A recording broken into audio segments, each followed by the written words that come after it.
네, 이번엔 산다라 K님께서 문의를 주신 OCI 관련된 부분들을 소개를 드리겠습니다. 네, 매수 가격은 79,960원, 그리고 비중은 15%입니다.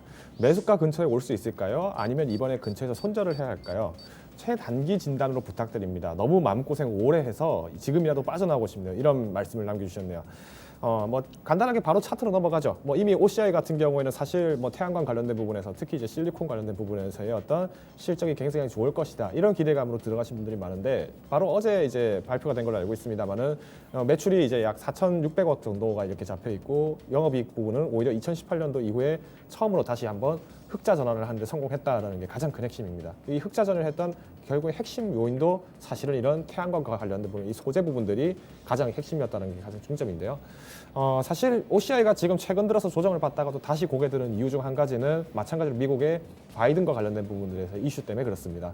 미국에도 마찬가지로 태양광 관련된 부분에서 뭐 퍼스트 솔라라든가 이런 종목들이 여전히 어떤 증시의 조정에도 불구하고 상승 랠리를 이어갈 수 있는 이유 중 하나도 결국 이런 모멘텀들이 분명히 있다는 것이 강점으로 작용한 거죠. 자, 근데 이제 가장 앞서서 저희가 지난 시간에 뭐 닥터 코퍼 관련된 얘기를 하면서 결국은 시장 논리를 먼저 말씀을 드렸습니다. 공급량 자체가 적어지면 혹은 수요가 급격하게 늘어나면 어쩔 수 없이 이런 부분들은 매출과 영업이익이 바로 직결될 수밖에 없다는 게 가장 큰 핵심이라고 말씀을 드렸었죠.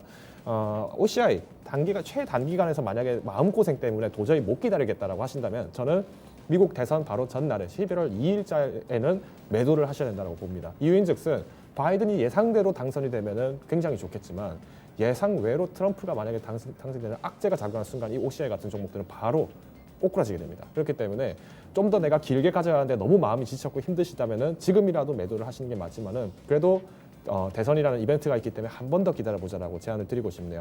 마지막으로 수급 한번 보고 마치겠습니다. 실제로 이제 외국인들은 최근까지는 계속 매도를 하다가 다시 지금 매수를 하고 있어요. 어떻게 보면은 대선 결과에 대한 투기를 하고 있다는 부분들이 가장 큰 핵심이고요. 기관도 마찬가지로 다시 한번 회복세를 나타나고 있다는 점, 이 점을 체크하신다면은 지금 어느 정도 주가가 회복되고 있고 그만큼 수요가 잡혀 있는 외국인과 기관들의 수급이 따라와주고 있기 때문에 마음고생을 내가 덜 하기 위해서 매도를 하신다면은 빠른 시일 내에 하시는 것을 적극적으로 추천을 드리겠습니다.